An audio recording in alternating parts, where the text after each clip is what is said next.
What's happening, guys? Happy post-Combine Sunday, and welcome to the Dynasty WarZone, the People's Dynasty podcast. On today's show, we got the man, we got the reigning, defending player profiler MVP, Theo Gremminger. He's going to be joining us, and back again is my co-host. You know him better as the man of the hour, and the man with the power, Jerry Sinclair. Buddy, what's going on? Randy, we have surpassed the first Dynasty off-season holiday, and let me tell you, it is a magical time because of the man that is in the middle between us, separating father and son, Theo, the man, the legend himself. Yes, he is. If you're watching live on Player Profiler Now Plus, you see the smiling face of, again, so like I'm a UFC guy, and I know Theo is too. So like if you win a championship, you are the reigning champion, okay?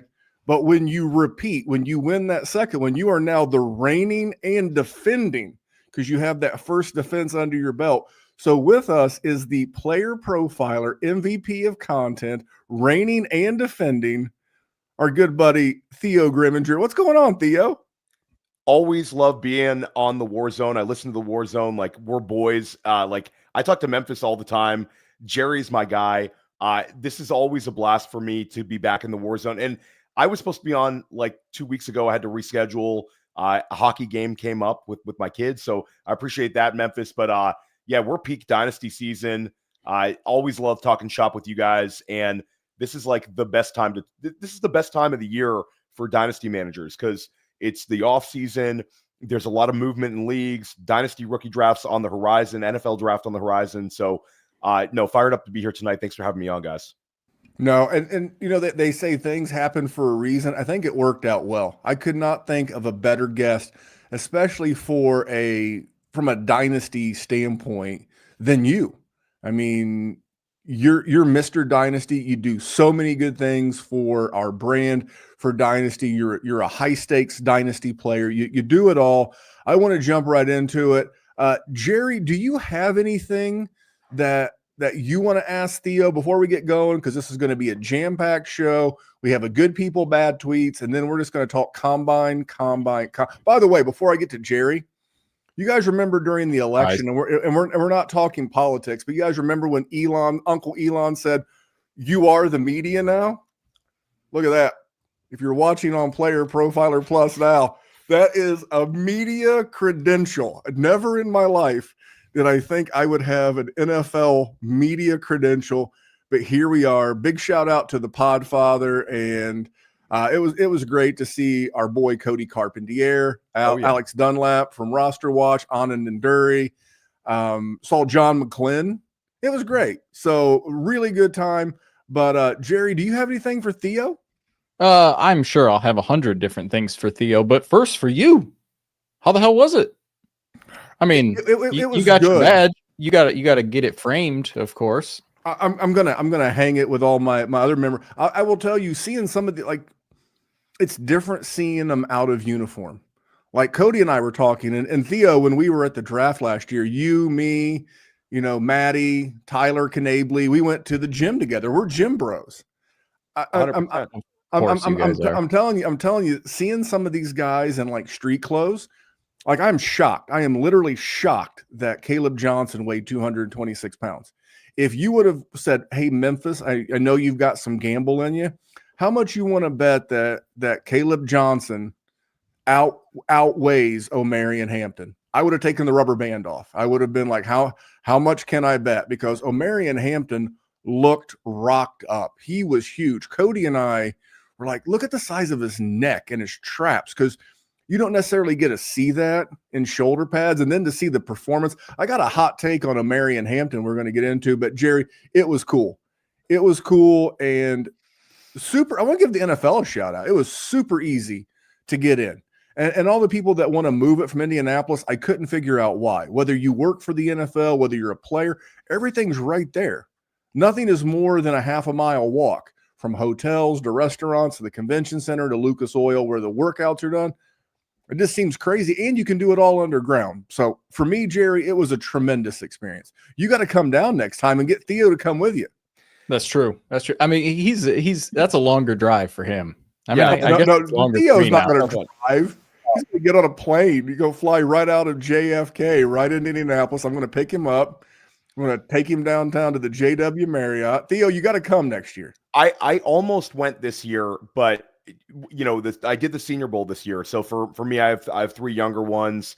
It's hard to justify all these like trips and all that kind of stuff. So Senior Bowl was awesome, but yeah, I definitely had FOMO, especially seeing you and Cody like on X. It looked like a lot of fun. For me, I just want to go there for the 2 days, the tight ends, and then of course the quarterback, running back, wide receiver. I don't need to do the entire combine like Cody. Big shout out to Cody, who's tweeting out the cornerback. I mean, it's insane. And today it's like, and a shout out to Cody and Brett Whitefield for fantasy points. Like those are the two guys that are like the NFL draft guys. Obviously I cover NFL draft, but it's very fantasy friendly. But both those guys are like doing all these tweets about the like Armand Membu today going nuts and all these different guys. I'm like, it's Sunday. Let's take a break. We watched all on Saturday. The entire Saturday I watched pretty much the whole thing, and it was awesome. Every year I enjoy it. So yeah, Memphis, hold me to that. I would love to hang out with you down there next year. For sure. And we're going to get into our first commercial spot here in just a second. But, the combine yesterday. So I was telling Theo and Jerry, I went and celebrated my mom's birthday last night. And I had some of my guys in Indiana. There's like an invite only baseball combine. The big metrics there are run the 60. How hard can you throw the baseball? How hard can you hit the baseball? And I was literally refreshing the app that tracked their metrics, like looking at my guys, like how fast did they run, and refreshing the combine. Like my mom probably thought I didn't love her. I was a screenager. I was all over that phone. Screenager. But if you enjoy your phone and if you enjoy apps and you want to put the rookie knowledge that we're going to give you tonight to work, you may want to check out, if you haven't already, the FastDraft app. Rookie. It's all about rookie talk in fantasy football right now. So why not go use all that knowledge to do something other than a mock draft? Chris Gimino won $8,000 with just 2 teams last year, and each draft took 5 minutes. That's pretty good ROI. You can start doing rookie drafts for money today on FastDraft. The Origins tournament is live. It is the place to go and monetize your knowledge of rookies and use your favorite player profiler host promo code for a $25 deposit match. Now let's go start drafting faster. There you go. And our promo code, as you know, is WarZone. All caps, one word, WarZone. That'll get you a dollar for dollar match up to $25. And then you can start drafting these rookies. And eventually, I'm sure we'll have like some pick'ems. I don't know when that will happen. I'm sure it'll happen at some point. And our boy, Tyler Knabley. So when people hear good people, bad tweets, they think we're only picking on people we don't like in this industry. That is not true. I love Tyler. Theo, like I said, we went to the gym together. He hung out with us a bunch in Michigan, but I think he deserves what he's about ready to get, Theo. Oh, yeah. Give it to him. All right. Well, Tyler, on February 28th, so that would have been the day that Harold Fanning Jr. ran the 40. Tyler said, Harold Fanning Jr. under 4.63 40-yard dash is the lock of my lifetime. And then I believe he went out and ran a 4.71. Is that correct? Yeah. 4.71 at 240 pounds. Not a great showing from Harold Fannin Jr. Memphis. And Tyler cost people generational wealth with that. Because when you make that kind of tweet, you got to put a little action on it, Fannin. Yeah, I mean, I hope he didn't he's young in his generation, so he doesn't have a lot of wealth potentially to lose, but he definitely had a setback. But you know what? To his credit, he took it like a champ. He literally took it like a champ. Jerry, what did you think of Tyler's tweet? Oh, Jerry is he's on the mute. He's working on a technical issue. I had one, so he's going to be on screen. He's working on something. But yeah, Theo, we love the kid. But yeah, lock of a lifetime seems bad. But if you follow people, like there were several that he got right, and to his credit, he owned it. So because of that, I'm not going to give him Dana White, but I am going to give him something. Are you ready, Theo? Lay it on him. Here you go. This is for you, Tyler. Distracted by your worthless chime, man. It's gone. You better tell this sumbitch to walk the fuck out right now, or we done for the day. Go on. Go out. Yeah, that's from my boy Tyler. You know what? Be careful with those locks of a lifetime, and be careful with those parlays. You know, just bet them all as straight bets and make more money. But let's get into the combine, Theo. What was your initial takeaway? Were you most impressed with the quarterbacks? Were you obviously the running backs did well? What were just your overall impressions of the fantasy and dynasty players in this class? Well, for me, we've been talking about these running backs, and I know you guys have on the WarZone as well, but this was a big, big day for the running back position. Omarion Hampton to the moon. Like Omarion Hampton to the moon, Memphis. This is a player that checked off every single box, and now we get the 110 speed score. You talked about how Hampton looks the part, and then he runs a 4.46. This guy is awesome. And I think at the end of the day, by the time the NFL draft comes around, he's going to end up being like fall in line somewhere inside of the top 10 overall running backs in Dynasty. I think that's sort of the enthusiasm we'll have with Hampton. Quinshon Judkins, an incredible performance from him as well. And for me, like the running backs, a few other running backs that I really liked had some really strong testing numbers. Really nice to see, like RJ Harvey. I thought he was really impressive with the testing numbers he put up when we couple it with the production. But Memphis, I think like the running back class we all knew was awesome. And we all knew that the tight end class sort of had a poor showing the night before. But the big takeaway for me is I think the wide receiver class is better than a lot of people were giving it credit. And I think if we flash back in time like 6 weeks ago, a month ago, there was sort of like a lot of people piling on this wide receiver class. I think it was sort of a popular thing to do in the community, not on the WarZone. I mean, you guys have talked about how every class kind of produces some of these guys, but I think we walk away from the combine a little more excited about this wide receiver class. I think our rookie picks gain value this week with all the running backs and then these wide receivers hitting, and the 3 tight ends that needed to that like we're putting our chips on as like the top 3. They didn't even test, so none of those guys lost any value. So Loveland, Warren, Arroyo, maybe there's a little gap between them and the tight end 4, especially with Fannin being so disappointing.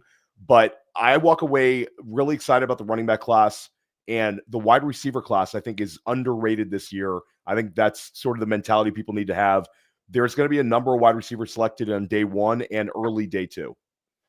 Do you say it's underrated just because of how fast everybody was? Because everybody, like it was, and it, not the top of the rookies that we've seen from the wide receivers. It's like all of those secondary guys that could make that jump into our rookie drafts. They were effing lightning. I mean, yeah. how many 4.3s did we see? Like a dozen, probably. I mean, I know that's not necessarily going to translate, but the speed that we are getting from college wide receivers into the NFL now is unbelievable. Yeah, I know. I think that's a great point. For me, I think I had Matthew Golden and Elik Ayamaner as 2 wide receivers inside the first round of the NFL draft in like multiple mock drafts. And Golden running the 4.29, I think changes things. Like we don't want to overrate speed at the wide receiver spot, but we liked Golden's profile when we thought he was going to be a lot slower than this. So it's not like one of these, oh my God, he's fast, let's put him high in the dynasty rankings. It's Matthew Golden was like wide receiver 4 or wide receiver 5 in the class for me. And him to go out and run the 4.29 just changes the trajectory, because instead of projecting him to be somewhere in that pick 25 through 30 range, which I think was probably about where he was going to go, now you're talking about Matthew Golden, I think is going to end up being a top 15 pick in the NFL draft. So when you start putting that sort of draft capital on this player with the tape that we have on him, with the late season production, and now he's a 4.29 guy, you start thinking about like young Jalen Waddle in the range of outcomes, this like interesting range of outcomes at 4.29. So for him, that was great. And Ayamaner is one that I've been really, really high on. The guy runs a 4.47. I'm really surprised. I thought he was going to be in the 4.5. So I think those 2 guys, and then when we add in both Iowa State wide receivers who were both very good at the Senior Bowl. Jalen Noel was probably the best, maybe the best offensive player at the Senior Bowl, has these sort of testing numbers. Jaden Higgins And then Jack Betch also checked off some boxes in a number of metrics. So like all of like the wide receivers, Trey Harris, not necessarily what we want to see at the combine, but a number of the wide receivers that we're sort of excited about, I think move up now in the draft capital, which makes the hit rates go up and makes potentially our rookie draft picks a lot better. So, you know, Ted McMillan doesn't even test. And then we also top that with Luther Burden is 6 feet tall. When I heard all these people saying, is he going to be 5'9"? Is he going to be 5'10"? Yeah. 6 feet tall was a win. And then the guy runs a 4.42. So it's like Luther Burden people, like the whole Luther Burden's not going to be a first round pick. Not after this combine. Luther Burden's a first round pick. 100%. Well, I want to go back, and I'm looking at Player Profiler. By the way, shout out to the guys behind the scenes like Theo, Jerry, and I. We're in front of microphones and cameras, but the guys behind the scenes who are crushing this data and getting it all uploaded and just in beautiful Player Profiler fashion. And Omarion Hampton's up. Now, his comps are not yet done, but let's be patient. It's barely been 24 hours since he's getting there. But I was doing this in our patron group chat yesterday, and you look at Omarion, and first of all, it's not surprising that this is quote unquote the Podfather's guy. If there was ever a Podfather guy, it's Omarion Hampton, because he's essentially as fast as Bijan Robinson at 6 pounds heavier. He is more bursty, if that is a term, than more bursty. Yeah. Well, you know, we just had Nino Brown on, and Nino Brown was talking about how burst is more critical to the running backs than the 40, and he's got everything. And I say this, and I'm not trying to be the hot take guy, but are we sure Ashton Genty's the 101? Are we sure he's a better football player than this guy? Are we sure? I'm not saying. I'm getting what I know to be the better athlete. I know he didn't play on a blue field. I'm just saying, if he goes in the first round of the Dallas Cowboys, he being Omarion Hampton, or if he goes in the first round of the Denver Broncos, and this guy's a 3-down back, and my favorite quote, shocker, it was an Omarion Hampton quote that I got at the combine, was, he's like, if you can't block, you can't tote the rock. And I was like, those are bars right there. If you don't block, you don't tote the rock. He wants to be a 3-down back, and him and a Sean Payton offense, or Stoudemire, who's the new coach? Schottenheimer, Marty Schottenheimer's son, Brian. I'm telling you, I like Ashton Genty, 5'8", but if you look at all of the dominant running backs in Dynasty right now, right? Saquon Barkley, 6 feet tall. Bijan Robinson, 5'11". Jonathan Taylor, 5'10". This guy, 6 feet tall. Nothing against the short kings. My son is a short king. But are we sure? Because as I ask our patrons, Theo, I'll ask you, who was the last sub 5'10" running back to dominate continuously? Yes, Austin Eckler had a good season and a half. But who was the guy at that size? And I get he's super thick. Pause. But cut that. Are we sure, Theo? Are we sure? I think I'm sure on Ashton Genty, and Memphis. I'll add the guy's BMI is like 31. So this is like a 5'8", but he's a thick running back, like we talked about. Like obviously different body type than Omarion Hampton, but I think Genty's awesome. But I do think that there's okay, and then we'll talk about like kind of Ashton Genty size comps. Like, okay, I don't want to go too bombastic here, but very similar in size to Barry Sanders. Barry Sanders was like 5'8", 208. And then Ray Rice was right in this same wheelhouse, like 5'8", like 2 something. And I think if Ray Rice didn't have the off the field thing, people would be talking about him in sort of a different light. He would have had way more room to run in terms of his fantasy production. I'm not sure if it would have been like an all-time great, but he would have been a really good time great. So for me, I think that you're onto something here. I think we don't want to overthink things when it comes to Genty, because you also have the not to get like over the top here, but from a dynasty theory perspective, Genty's name kind of rings out in the streets, where Genty is such a powerful name where if he went down for the season, you're going to be able to still move Genty for a very, very high rookie pick next year. Get yourself a quarterback and superflex type guy. Hampton, we think is heading in that direction. And I'll go agree with you. I think he's a first round pick. But I think that you're kind of onto something here where if we look at it from single QB rankings, we remove the quarterbacks. The last 2 seasons, going from the 101 down to the 102 has printed cash. Marvin Harrison Jr. down to Malik Neighbors, making that slight move, maybe picking up a second rounder on top, you end up with a better guy. Moving from Bijan down to Jahmyr Gibbs, if you got something on top, you're printing money right there. And Nick Chubb and Barkley in the year those guys came out.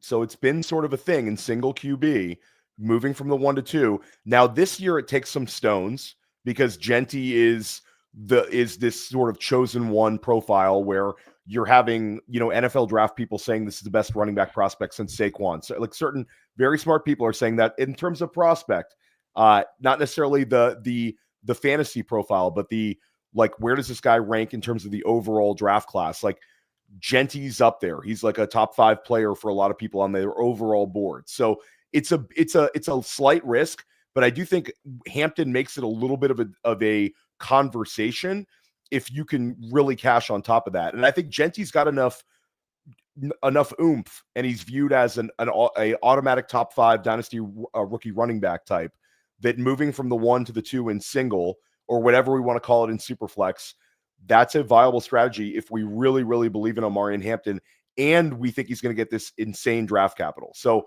I think that's sort of the conversation for me. Well, I think just based on Ashton Genty's name, right?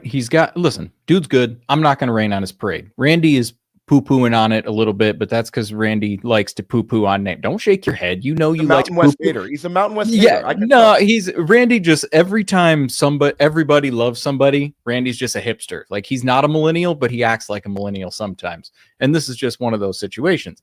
But Ashton Genty has a great PR team. On top of, he profiles great.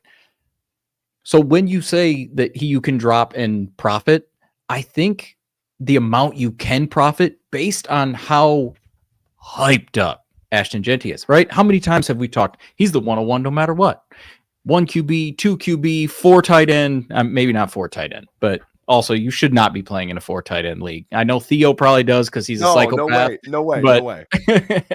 But I'm just saying the amount that you can profit from moving down that from RB1 in Genty to Omarion Hampton. I mean, I can't hate it. I can't hate it. I understand. I think it's a reasonable strategy. I'm going to be honest with you. I was the first to defend Ashton Genty, Shedeur Sanders, Cam Ward for not working out because they can only hurt their draft capital by working out because they're all already locked. So I get that. But the question I ask myself is I like the Barry Sanders comp, and we say player profiler is the best, and I'm going to prove it. I wanted to see Barry Sanders combine metrics. You know what I did? I'm on player profiler. I've actually got it pulled up when the show starts this time, and I type in Barry Sanders. Sure enough, there it is. There's his 40. There's his speed score. There's his burst score. Why else would you go anywhere else other than player profiler? Barry Sanders ran a 4.42, and he had a 99th percentile burst score. And I'm just saying to myself, if you were Ashton Genty and you could do that, why wouldn't you do that? Because, people that can sing love to sing, and people that love to dance will cut a rug at a birthday party. So if Ashton Genty could do these things, that's where it's at. It's like Omarion Hampton, no problem. I think he ran the 20-yard shuttle like 9 times. I love that about him. This is no pun intended. I'm not trying to make Ashton Genty shorter to make Omarion Hampton taller. I'm just saying that gap for me shrunk considerably. And someone else's whose draft stock shrunk, Jerry, is someone who's just down the road from you in Iowa, is Caleb Johnson. Ran in the 4.5s, not what people were expecting. What did you take away from Caleb Johnson's combine? It's weird because Caleb Johnson showed breakaway speed during his games. So maybe he's just not as bursty to just bring bursty back, because why wouldn't I? But I'm not going to hit him down. I'm really not. Like, I still think Caleb Johnson is a great running back. He does everything that he wants to do. He did it continuously, and he did it as the absolute and utter focal point of that offense. Because you know what happens when you watch Iowa play offensive football? They don't pass the damn ball. Every single Hawkeye that has ever listened to this show and watched a game will tell you that. They haven't had a breath of an offensive passing game in, I have no idea how long, like a Orange Bowl in like 2008 or whenever the hell that was. No, I still like Caleb Johnson. Yes, it was disappointing, but also I am a person that I love the combine. It gets me going. It gets the blood flowing to all the right places that I cannot talk about on a podcast, especially when the boss is sitting between us. But I also know to just take a step back, brother. Like I know it's exciting because it's the only thing we have, but I'm not gonna look too much into it. It is just one singular data point in a series of data points that we are going to create the best graph that we can so that we can make the best decisions that we can in our rookie drafts and so that I can beat Randy and make him cry. That's the end game. That's always the end game, is Randy's tears running down his cheek. Doesn't happen too often now. And I don't, I don't believe that. I bet Randy's a softie. I bet every time he watches The Notebook, he cries at the end. But I like Caleb Johnson, and I'm going to have Yeller for sure. Well, Theo, where did you have Caleb Johnson before the combine, and did he drop precipitously for you? What are your takes on Caleb Johnson? Okay, we're going to talk about, sorry to interrupt real quick, Theo. This man just said precipitously, and here I am thinking that he won't cry during a movie. Randy's he's got this hardened exterior. It's a facade, I promise you. Anyway, Caleb Johnson, Theo, my man. No, I love it. Randy is like standing on business tonight. He's got the media pass. He's dropping big words. We're talking combine. It's incredible. Caleb Johnson ran a 4.57. This is not like an eliminating type number. 4.57 at 220 plus doesn't really like crush him by any means. The problem is he's in the wrong class. Caleb Johnson, incredible producer, just unbelievable at Iowa. Completely agree with you. This is a guy where pre-combine, I always had Hampton at the RB2. Travion Henderson was sort of the steam towards the first round potential. I had it at the 3, and then Caleb and Judkins are 4-5. And for me, it was always sort of like a easy big five guys that are, I think at one point in their career are going to be, or for several seasons, however we want to cut it, they all have chances to be RB1s for us in Dynasty. But I think after the combine, realistically, we need to put Quinshon Judkins ahead of Caleb Johnson. I think the Caleb Johnson, I think that's fair. And I don't think it's overreactionary. Judkins has a great tape as well. Judkins has done it for a longer period of time than Caleb Johnson. Caleb Johnson, we have the one incredible season. And I know that multiple settings too from Quinshon Judkins, Big Ten and in the SEC.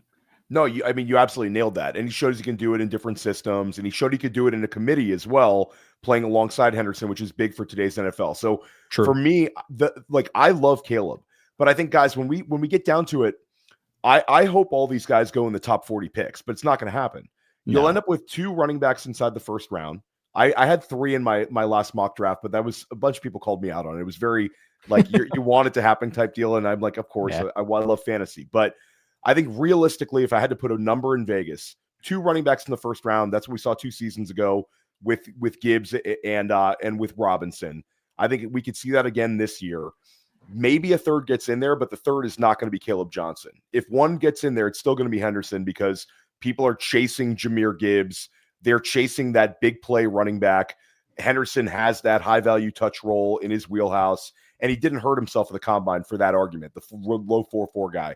But Judkins might go ahead of Caleb in the NFL draft. He might not. But the one thing that I worry about is if we get these guys going in the first, that sort of drops Caleb down into the second. Now, we've had a ton of running backs from the second round be incredible fantasy football players, but you also run into the risk of a Zach Charbonnet type landing spot when the further down you go. So we really need multiple teams in the NFL draft to say, I'm going early running back, which would be smart of them this year. But some of these guys are going to, the linemen tested well. There's a ton of defensive tackles, a ton of cornerbacks who tested well. So when we start looking at Caleb Johnson, could Caleb Johnson end up at 49 overall in Cincinnati. Now that's a great like long-term landing spot, but you'd have Chase Brown coexisting with him. There's several other spots sort of when we get to the end of the second round where, we could end up seeing him in somewhat of more of a running back by committee. And when it comes to the Caleb Johnson sort of thesis, is Caleb Johnson's a back who needs volume. This is not a guy that's going to be able to like put up a ton of fantasy numbers based on getting a couple catches here and there in the screen game and then getting, 8-10 carries on top. No, this is a guy that we want to land on a team where he can get 20 carries every game. That's his Iowa role, and that's sort of his NFL role. And I think that immediate role became a little less likely, but I'm just, I'm pulling hairs here. Caleb Johnson's still awesome. 4.57 doesn't make him like a combine loser most years, but it's just with Hampton and Judkins both having these sort of testing numbers, and they were already that close to him. That's sort of, for me, that would be the argument against Caleb right now. But he'll end up being a value for us, Jerry, too, is another argument here. Like getting back to Memphis and you talking about potentially trading from the 101 down to the 102. Could I somehow turn Ashton Genty into Omarion Hampton and Caleb Johnson? Maybe I could in some ways. I think that's within the realm of possibilities. And I think the interesting thing that you said is that he has to be a volume play. And if he gets pushed down and he ends up, pick 50, pick 60, wherever he goes, he's certainly not that. And so if that is the case, then where are we drafting him in our rookie drafts? Like, what is the possibility that this man ends up going at 203 in a super flex draft? Caleb Johnson? That's the case. Yeah. I think he's insulated enough. He's insulated enough that I think he's not going to fall out of that 1-2 turn in super flex. I think he's that good of a prospect that even if the guy lands in and again, there's some spot. Okay, let's throw out one. Like I threw out the Cincinnati with Chase Brown. What if the Houston Texans take him at 58 or the Baltimore Ravens at 59? We'd still be excited about these landing spots because we'd say he's got 1 year and then he takes over. He does lose a little something with year one productivity though, which matters. It's not the end all be all because we'd still like the spot, but I'm just kind of spitballing here that I agree with you. It's like the further down you go, the more sort of bad things can happen, at least for your initial production. We've seen it with Charbonnet where, post combine a couple years ago, I think the WarZone had WarZone had Charbonnet RB3. I think I had Charbonnet RB3 and we were really excited about the profile, but just falling down into where that range, he ends up on a team with another running back. Now that doesn't always happen. There's second round landing spots where Caleb Johnson could move back up to the 106. So just kind of pulling hairs here, but I think the chances that Judkins goes before him just got a lot better than they were a week ago. I would agree with that for sure. Well, Caleb Johnson, if you, again, go to playerprofiler.com, and I don't know why you wouldn't, look at his athletic measurables and then go to Najee Harris. They're identical. So if you, ironically, both rocking that black and gold. So if you like that kind of back, that's probably what you're going to get. And there's nothing wrong with Najee Harris. I think he's had 1,000 yards in every single season. I'm kind of excited to see Najee Harris go to a different situation where every defensive coordinator in the league's not there, trying to crush the guy. And I'm looking at landing spots. There's, Denver, the Chargers, the Cowboys, those are the sexy ones. Cleveland needs a back. They're not going to re-sign Nick Chubb. That's a good landing spot. I'm looking at the Raiders. They're probably going to take a running back. Remember Pete Carroll with Marshawn Beast Mode Lynch. I'm looking at Chicago. Chicago's a possibility to take a running back. I think Dallas is a lock. The Bengals are a possibility. The Broncos, the Steelers, if they don't bring back Najee Harris on a deal. And the one that we're sleeping on that we've not mentioned enough, especially for a good pass catcher, the Minnesota Vikings. Because out of all those 2017 running backs that are, Christian McCaffrey, Joe Mixon, Alvin Kamara, the one that really showed his age toward the end of last season was Aaron Jones. And that's a team that definitely needs another running back. They tried with who was the former Ram? Cam Akers. They brought in Cam Akers. So that's an offense, especially if they don't re-sign Sam Darnold and they're going to start a rookie, they need a running back to take the pressure off that kid. There's a lot of great landings. And Washington, the Commanders, Austin Eckler, class of 2017. Brian Robinson hasn't exactly stolen the show. Isaiah Pacheco, maybe the Chiefs give him another. There's so many landing spots. So all these guys are going to get work. So I'm not going to get worked up about these guys. Theo, I want to go back to the wide receivers. What did you make of the Michael Golden workout, and where do you have him? Matthew, I'm sorry. I was thinking something. Michael Golden's a guy I used to work with. My apologies. Matthew Golden, where do you have him? What does your wide receiver board look like? So I've had him at wide receiver 4 and wide receiver 5 continuously with Iamaner. And then I have Jalen Knoll, I had as wide receiver 6, which a lot of people thought was kind of silly, but I think now that might end up being kind of chalky. So I'm not sure when I go through here and I'm trying to finalize all my rookie rankings. I'll probably be dropping them like Tuesday. But for me, I think Golden, it's probably where he moves up in the overall, as well as where he falls in the wide receiver ranking. I think Golden, for me, can't be ranked lower than wide receiver 4 now because he's going to be a first-round pick. We liked the profile when we thought he was going to run in the 4.4s. I mean, we thought he was going to being, the 4.48, that sort of 4.46 number, and then he ends up getting a 4.29. So it was already a guy I really liked. And then again, it's icing on the cake with the athletic measurables. We don't want to just like a guy because he ran a 4.29, but if we liked him before he ran the 4.29, we got to stick with him a little bit. So for me, I think Golden's going to end up settling in wide receiver 3. Sounds about right for me. But again, I really like McMillan, Egbuka, and Luther Burden had a strong combine. So I can't guarantee that one, but I think Golden for me is sort of locked into wide receiver 4 range, and Iamaner is going to end up being wide receiver 5. If I had to guess, that top 5, I think for me is sort of settled in. All right, and you mentioned Egbuka. That was one Jerry and I did a mock draft last week, and he was someone who was a bit of a faller. So you still have him firmly inside of your top 3 at the wide receiver position?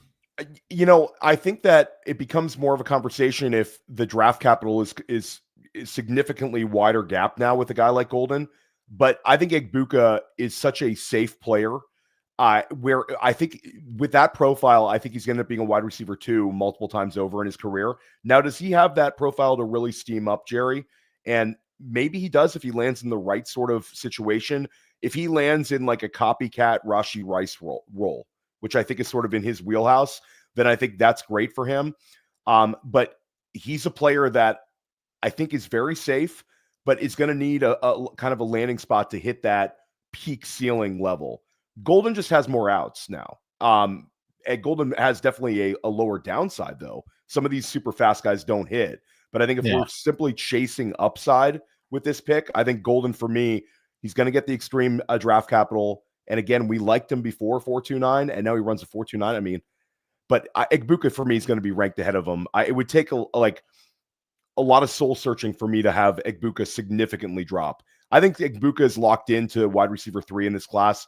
If you really like Burden ahead of him and you want to put him ahead, I get it. But Egbuka's just got that. It's really hard for me to see Egbuka fail as a pro. I think he's had so much teammate target competition throughout his career, and he's always performed well. He's got that profile that he's going to receive targets at the NFL level. I think he's very good. And I think, again, if we land in a situation where he's treated like a Godwin, treated like a Rice with that sort of profile, he could end up hitting really big for us in fantasy. And sort of the downside is he'll be a low-end wide receiver too. I think that's how good he is. I think that's fair. I just think the worry is we have seen tons of competition and he has not surpassed all of them. He has been second fiddle to every single one of them. So when he gets into a spot, I'm essentially drafting a wide receiver 2 on that team. So that's the thing. And when I say, or when Randy said that he slipped in our little mock draft, I mean, I think, it wasn't anything crazy. It's not like we're knocking him down our wide receiver rankings a ton. It's just that's stuck in my head. Like if I end up with a boring 1,000 yard, 4 touchdown season, like that's good. Like that's I hit on that pick. it just doesn't get me excited, right? Like I want to hit that ceiling, and I understand where you're coming from with Matthew Golden, because if he's like, think about where Xavier Worthy's at right now. Like, Xavier Worthy has shown flashes, and we have all the potential in the world. You know, it's that ceiling that we want to hit, and he's somebody that has it. I don't know that Emeka Egbuka has it, because I've seen him with NFL caliber wide receivers where he's likely to get drafted by, and he's going to have similar talent competition in that offense. And I don't think I'm going to see him surpass that. Unless he goes to New England. Yeah. Just about every team in the league he goes to, he's Robin. He's not Batman. And he's already shown us in his college career, he's very happy being number 2. And if he's happy being number 2, good for him. I'm glad that he knows his role. Still a draftable asset, and still I'm happy to have on my team. Don't get me wrong. But I can't have a guy who's content to be the wide receiver 2, who's probably going to have production somewhere between Christian Kirk and Donovan Smith, that he's going to fall in that range. And I can't draft him as the 3rd wide receiver off of the board. That's a wide receiver too. Theo, you said it very well. And I know he went to Ohio State, and I know he's super popular, and I know people want to call him Jackson Smith and Jigba. I can't do it. I'm fine with him. He's fine. I like how safe you said he was. He feels like the guy who'd be perfect beside Nico Collins in Houston. That'd be a great spot for him. Yeah, and I think you sort of just, that's a great segue, Memphis, because I think with Egbuka, he's going to get into that wheelhouse where we'll end up really liking the spot. You said Houston. I think Pittsburgh at 21 is very much in the mix for Burden, very much in the mix for an Egbuka, assuming that Tet and Golden are both gone before that pick. And I think that's sort of the way I'm leaning. You're looking at, you have this like really, really awesome run where it's the wide receiver run, where it goes Pittsburgh at 21, Green Bay's a wild card for a wide receiver at 23. They've already in the mix to trying to trade for DK Metcalf. There's going to be some turnover in that wide receiver room. That team is screaming for a target hog wide receiver. Then you've got Houston at 25 is the absolute nut spot, because Egbuka would play with his college quarterback. And we saw what Stephon Diggs was able to do at 29 years old in a low ADOT role, was giving us 15 points per game in that same role. We would love that spot for Egbuka. What about 26 overall, the LA Rams?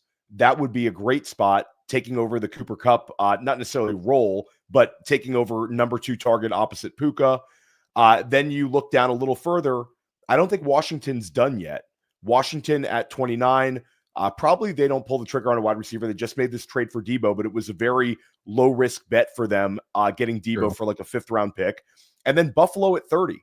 Buffalo at 30 would be a great landing spot. And Buffalo, we've seen it now for several drafts in a row where they've sort of been chasing it, going after skill position players, trying to get it right. Last year, Keon Coleman, 2nd round. Year before, Dalton Kincaid, then the 1st.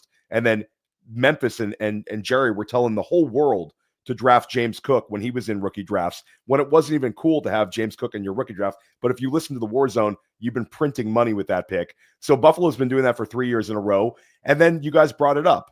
New England, beginning of the 2nd round. If Egbuka ends up, being pick 38 to the New England Patriots, that's a great landing spot too. So there's a bunch of landing spots for Egbuka where we'd say, okay, this guy's getting 120 targets as a rookie. And then when we see that sort of target volume, eventually getting into the 140s and up and away, that's sort of the argument for Egbuka. So agreed, like, you guys make great points, but I guess there is a little bit of safety with Egbuka. And I'm not like, I don't want to say he's not high upside. I think he's just a landing spot upside bet. Is that kind of safe? Okay to say? I want to correct myself. I said, I'm getting last names and situations right. I am butchering first names tonight. I said Donovan Smith, Devonta Smith. Yeah. He's got some Devonta Smith to him. I actually have another landing spot for him, but I want to do it right after a word about Dynasty Deluxe.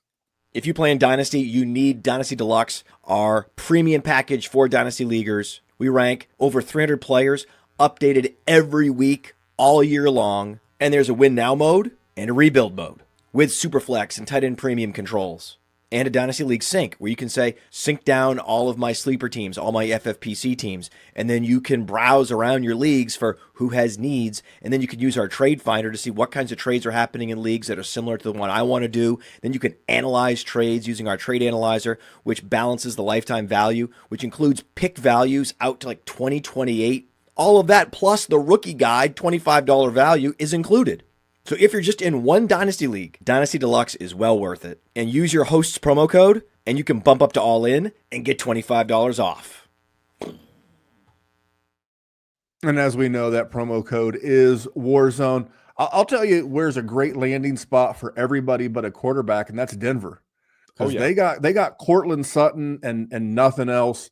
I would be much more excited about Ibuka in that offense, because I think he plays opposite of a guy like I mentioned, Nico Collins. I think he'd play great opposite of a Cortland Sutton and work that underneath route, that magic that we've seen with Sean Payton, because Denver's got the quarterback, an accurate quarterback, can distribute the ball. I do before, because we're going to go as much as we can on this class. There's so much to talk about, but you mentioned Luther Burden. Is he still a first-round NFL wide receiver? Is he going on day one? So with Burden, there was all like the whispers that there was something potentially off field, because all these guys at once dropped them off their board. Everybody dropped them out of the first round, sort of the in the know guys at once. It was like a 3-4 day period where you saw all these guys dropping them. Mel Kiper dropped them, but I don't know. I think it's all kind of noise here. And I think Burden, again, had the really strong NFL combine. Burden's an interesting one. This is like Cody Carpentier has him as his wide receiver 1 overall in his class. Brett Whitefield, who also we referenced, I really respect his opinion, has him much, much lower. So I think Burden's a little bit polarizing for some, but I don't know. Burden, to me, we had the season in 2023. He's put up dynamic numbers in the SEC. He's a kind of guy that I think certain offensive coordinators are going to say, I got to get the ball in his hands continually. And I think he's a little bit more than this sort of like right around the line of scrimmage, manufactured Deebo Samuel type touch role that some people are arguing for. I think athletically he's DJ Moore, and he had that sort of DJ Moore testing numbers at the combine, like really strong 40, again, 6 feet tall for Burden. For me, I think that this is a guy with a really good fantasy profile. And I do think he'll end up being a first-round pick. I think that there's always a sort of a correction period as well. Maybe we'll start seeing Burden back in the first round over the next month in a bunch of these mock drafts. Yeah, I agree with Cody. Cody and I again, one of my absolute favorite people in the fantasy and football content industry. And I think he's been great with Player Profiler and Roster Watch, but if there's someone that I would love to see because of how he delivers content on an NFL Network, a Bleacher Report, it is Cody. But this is one, it's not because I love him, it's because I agree. I love Luther Burden, because when I look at, again, it's the same thing I mentioned with Omarion Hampton, but different. When I look at the guys who are dominating and kicking ass with fantasy football points right now, it's guys like Luther Burden. It's guys like Justin Jefferson. It's guys like Jamar Chase. It's guys like CeeDee Lamb. It's guys like Amon-Ra St. Brown. And, DJ Moore has the potential to do that. And when you tell me that you see some DJ Moore in Luther Burden, I get super excited. Yeah. I love Luther Burden. Not the greatest quarterback play. And, let him fall to a Buffalo and tell me how you like it. The Buffalo Bills fumbled by letting the Chiefs get Xavier Worthy will disappear like dust in the wind. I love Luther Burden. Jerry, you're probably not as high on him as me, but I do know you like Luther Burden. No, I'm in on him. I mean, if I'm going to have trepidations on anybody, it's Tet, actually. I just don't. I don't know. I don't see. I don't want to cut you off, but I mentioned, so Cody and Alex Dunlap from Roster Watch, they do the orange. Is it the Orange Bloods? Orange Bloods. Yeah, it's a Texas. It's a Texas. Content show. Texas Longhorns football. But I mentioned that you comped Tet McMillan to Cortland Sutton, and those guys' eyes lit up like slot machines. They were like, that's actually a really good comp. And Cody looked over at Alex and goes, "Do we have that on his comp page, Cortland Sutton?"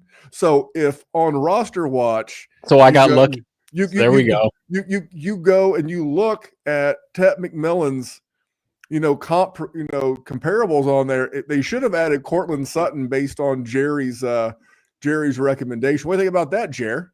Well, that's the first time I've been right in about 8 years that we've done this podcast, so I will take it. But I mean, Cortland Sutton's good. Like I don't hate Cortland Sutton, of course, but no, I like Luther Burden. I just think he wins the same way that we like to see in the NFL. The problem is were the warts that we saw this last year and him not growing from year over year in Missouri, does that continue? That's the thing that's going to bother me a little bit. And also landing spot.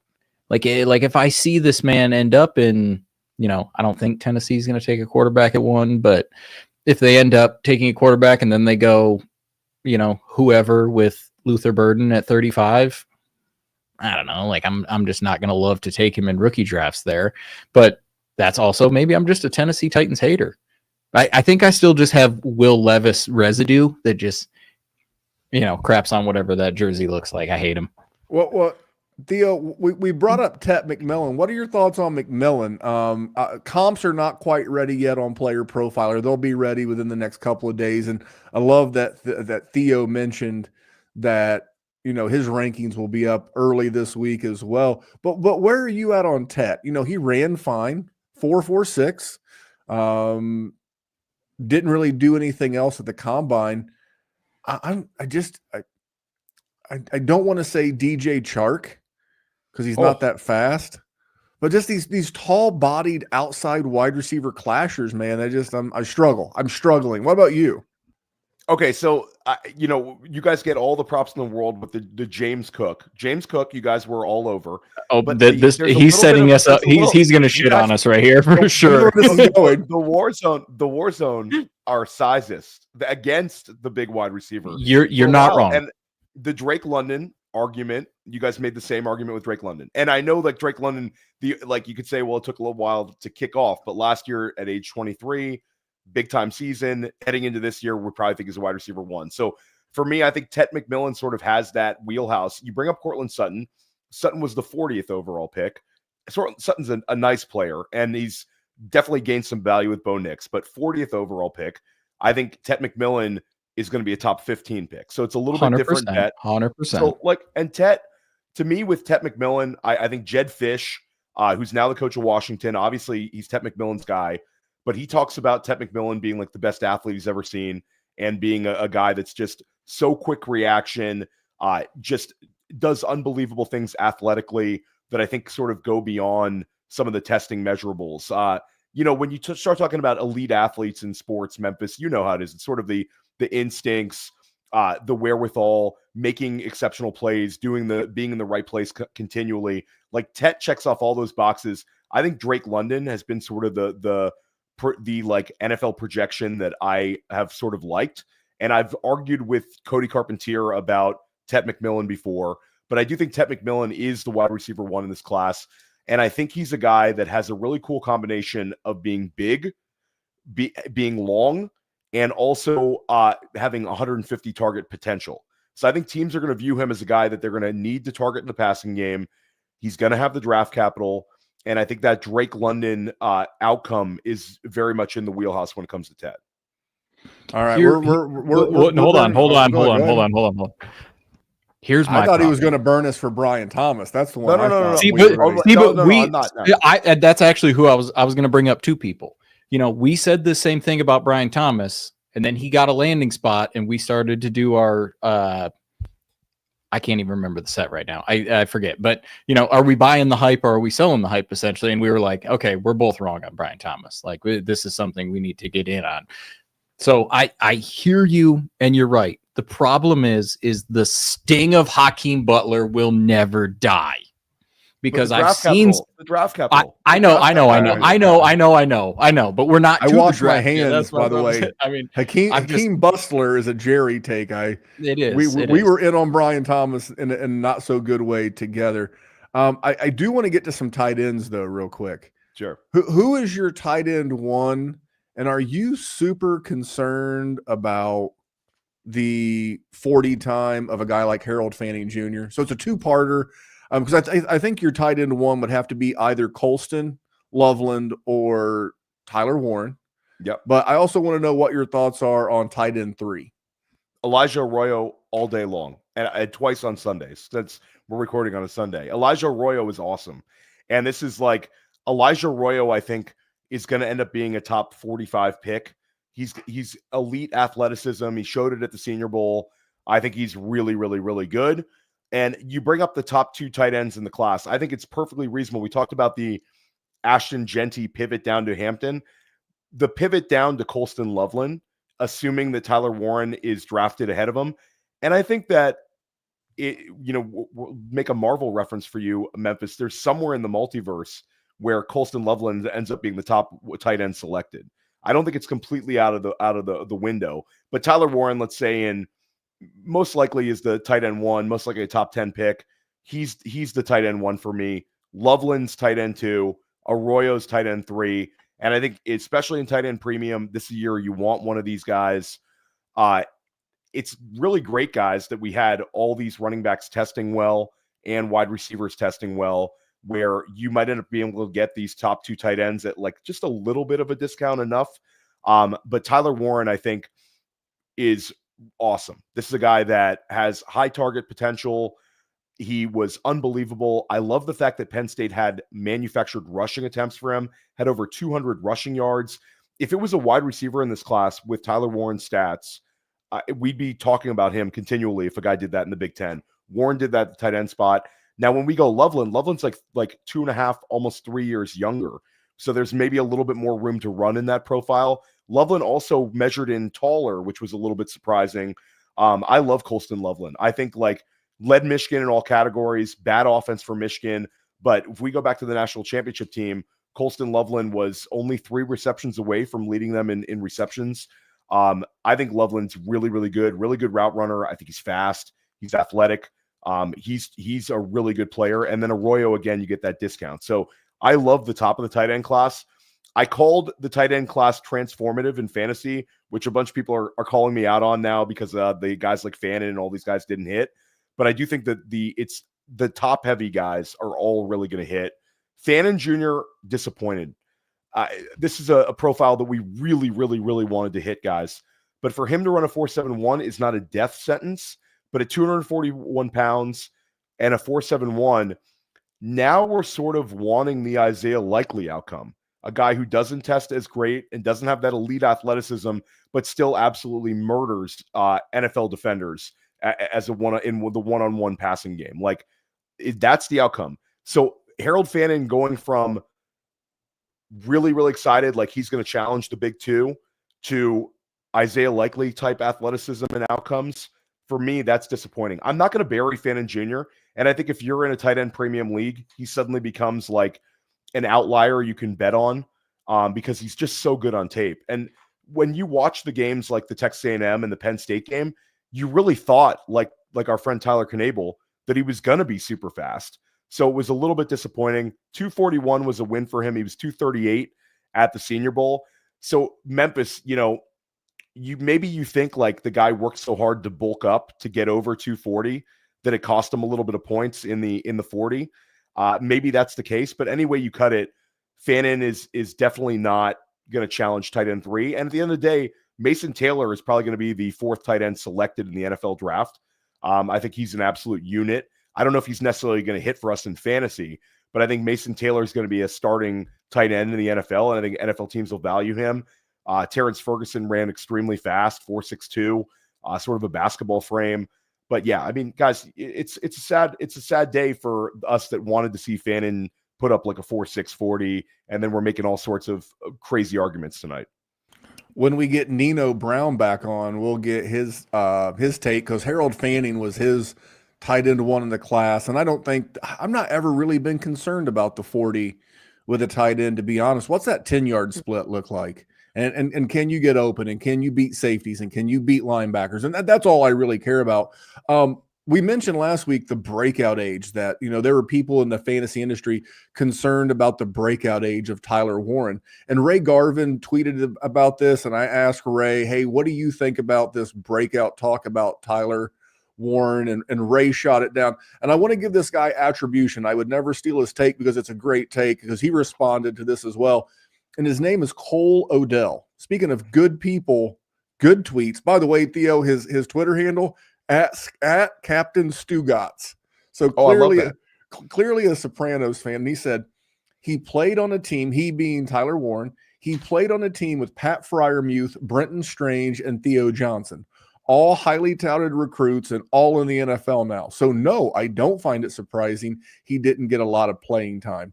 But when he got his shot, he balled out at a historic level. Age be damned.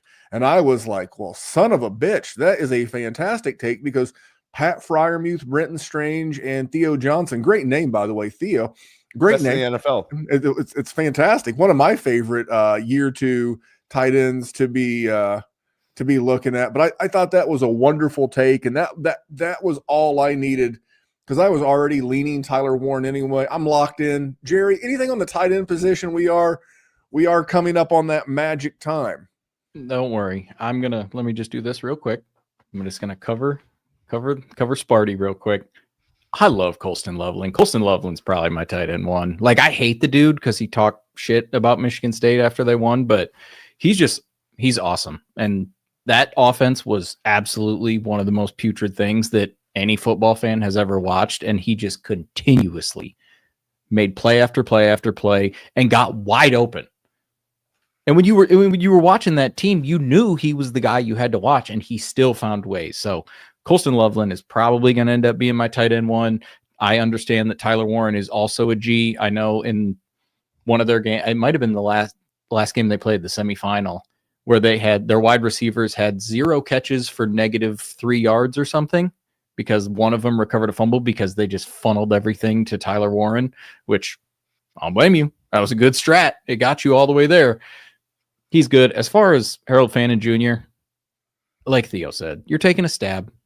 I mean, at that point in a tight end premium league, you're just taking shots at these guys anyway. Got tons of yards. Honestly, I didn't really think he was going to run that fast. I mean, he bumbles around a little bit. Like, I have a grandpa. He's from Arkansas, and he always used to say, whenever you were stomping around in the house, he wanted you to shut up. He would tell you to just, put your clodhoppers away. I feel like Harold Fannin Jr. had some clodhoppers, so I'm not overly surprised. Also, the fastest 40 time we saw from Terrence Ferguson was 0.08 seconds faster than Fannin. I don't know, like it just doesn't bother me. Tight ends are it's a tough game to play, because we can see like guys like Theo love Ben Sinnott, and I got a shitload of shares. All right. I'm holding strong, but we don't know.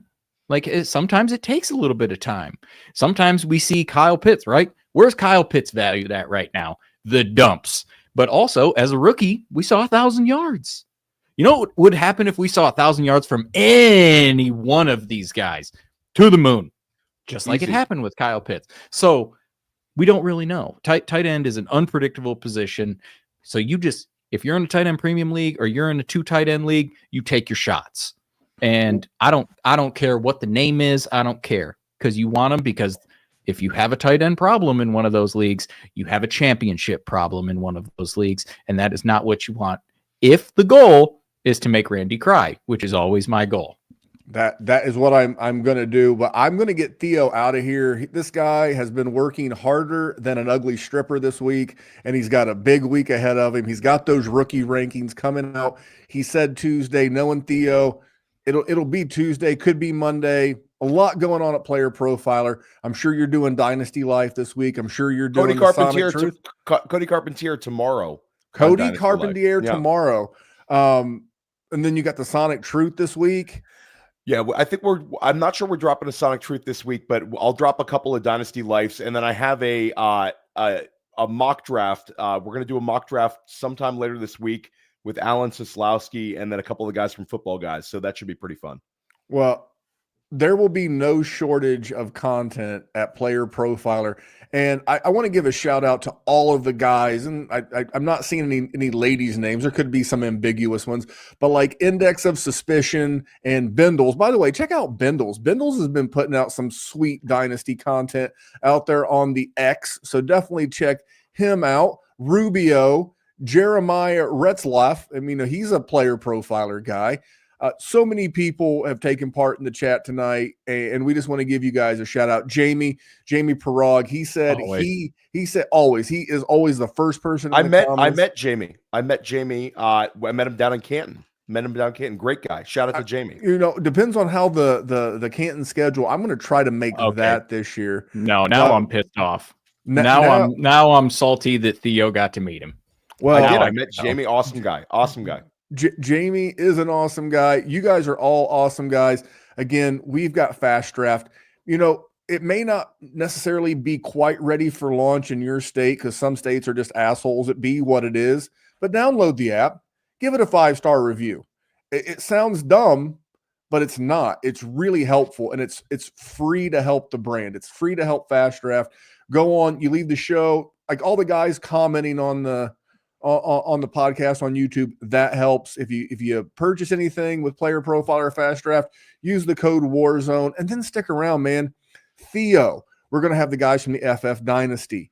I mean, so much stuff on Player Profiler this week. You're going to need a shovel to dig it all up. So that is what we got. Jerry, do you have anything for Theo before we get out of here? Nah, I love you, buddy. Thanks for coming on. Man. Glad you did.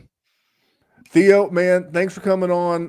Thanks for giving us time on a Sunday, and I mean that sincerely because as a father with children and wives and stuff, and like, hey, this is prime time. So thank you so much for thank you so much. It's so rare for the king to come out of his castle and just plummet down. It was easier to come on the Warzone when my kids were like in bed at 7:30 p.m. Right. on the East Coast. Now they're running wild. Yeah, so this is prime time. So, and I'll give you guys a shout out. Make sure you subscribe to the Dynasty Warzone, both feeds. If you're listening to this on the Player Profiler feed, make sure you're subscribing to Dynasty Warzone on their own feed because they're dropping fire. There's other shows than this. I love the Dynasty Warzone. I've listened to it for years. And I think if you've been listening to Dynasty Warzone, you've made money in Dynasty because these guys are in the streets. They're in a ton of leagues. And they've had a bunch of calls over the years that have really helped you. If you're picking at like the end of the first round, you've got second round picks. These next few weeks are critical. The Warzone just crushes it this time of year. Yeah, I appreciate that. And we're going to have Nino Brown back on. We've got Seth and Matt from the Dynasty Roundtable scheduled. It is going to be guest on. Now, they're not all going to be 2-time MVPs, but you got to get the guest you can get. We're super fired up. I know Jerry's fired up. We'll be back next week. I don't know if Nino's next week or the week after. One of those weeks we'll do a mock draft because we said that we would. But until next time, thanks for tuning in and enjoy the week.